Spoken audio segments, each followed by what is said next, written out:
పట్టి పీడిస్తున్న రోగాలే ఒక ఫిలిస్తీయులు.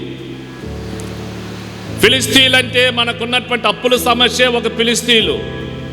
ఫిలిస్తీయులంటే మన కుటుంబంలో ఏదైతే ఆశపడుతున్నామో దాన్ని ఇంకా పొందుకోకుండా, అనుభవించకుండా వెనకబడిపోవటమే ఫిలిస్తీయు యొక్క అనుభవం. ఫిలిస్తీయులంటే నెమ్మది లేకుండా కన్నీరు, వేదన, బాధ, ఆలోచన పెట్టి మానవ జీవితాన్ని కృంగుతీస్తున్నది ఫిలిస్తీయులు.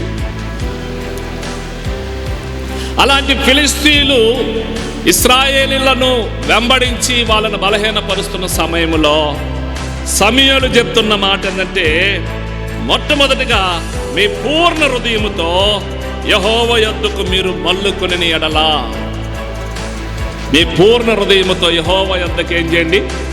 మల్లుకొనండి. అంటే మీరు వస్తున్నారు కానీ మీ హృదయం దేవునికి దూరముగా ఉన్నది. మీరు వస్తున్నారు కానీ ప్రార్థన చేస్తున్నారు కానీ ఆ ప్రార్థన దేవుడు వినటం లేదు. మీరు భక్తి చేస్తున్నారు కానీ ఆ భక్తి దేవుడు ఆలకించటం. కారణం ఏంటంటే, మనమైతే వచ్చాము కానీ మనలో ఒక స్థానం ఉన్నది, హృదయం అనే స్థానం, అది దేవునికి దూరం అయిపోయింది.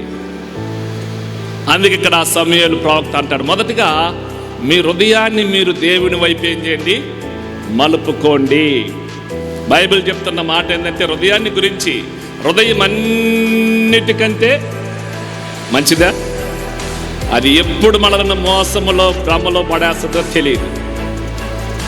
మానవ జీవితంలో ఉన్నది ఒక హృదయము. మనమైతే వచ్చి కూర్చున్నాం, చక్కగా అన్ని అలంకరించుకున్నాం, ప్రశాంతంగా వచ్చి కూర్చున్నాం. అయితే ఈ హృదయం అనేది పాపం అనే లోకములో ఎటు అటు ఇటు అటు ఏదేదో ఆలోచన చేస్తూ లోకం వైపు మలుతూ ఉంటుంది హృదయం.